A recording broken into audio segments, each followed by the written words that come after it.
মধ্যপ্রাচ্যে ঘনিয়ে আসছে এক মহাপ্রলয়ঙ্কারী যুদ্ধের ছায়া। ইরানকে চূড়ান্ত আলটিমেটাম, শান্তিতে নোবেল পুরস্কার, যা সাধারণত কোনো দেশে আনন্দের জোয়ার নিয়ে আসে। কিন্তু ইরানে ঘটল তার ঠিক উল্টো।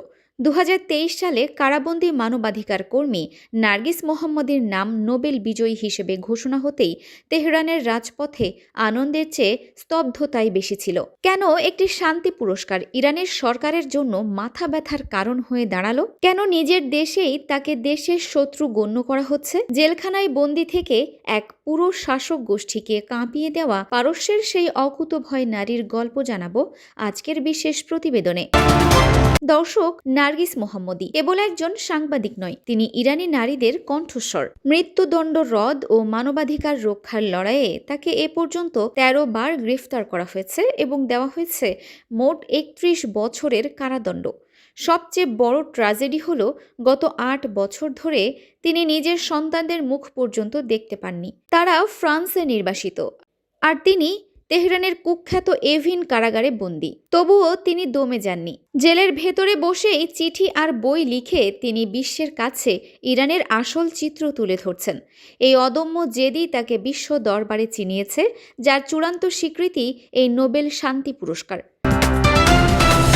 অসলো থেকে যখন নার্গিসের নাম ঘোষণা করা হলো, ইরান সরকার একে রাজনৈতিক উদ্দেশ্য প্রণোদিত বলে প্রত্যাখ্যান করে। কিন্তু নার্গিসের প্রতিক্রিয়া ছিল প্রবল। তিনি জেল থেকেই বার্তা দিয়েছেন এই পুরস্কার তার নয়, বরং ইরানের সেই সব সাহসী নারীদের যারা নারী জীবন স্বাধীনতা আন্দোলনে জীবন দিচ্ছে। 2022 সালে মাশা আমিনির মৃত্যুর পর যে গণজাগরণ শুরু হয়েছিল, নার্গিস ছিলেন তার অন্যতম নেপথ্য কারিগর। ইরান সরকার এখন ভয় পাচ্ছে যে এই আন্তর্জাতিক স্বীকৃতি সাধারণ মানুষকে আবারও রাজপথে নামাতে উৎসাহিত করবে।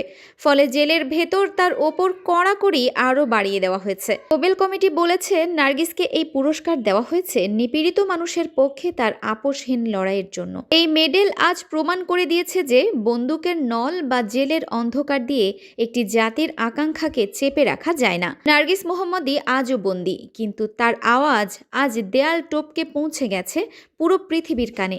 শান্তিতে নোবেল পেয়ে ইরানে যে অশান্তি শুরু হয়েছে তা হয়তো এক নতুন ভোরের ইঙ্গিত। আপনার কি মনে হয়, পারস্যের এই সিংহী কি পারবেন ইরানের নারীদের ভাগ্যে আমূল পরিবর্তন আনতে? এই নোবেল কি তার মুক্তির পথ খুলে দেবে, নাকি জীবনকে আরও কঠিন করে তুলবে? কমেন্টে আপনার মতামত জানান।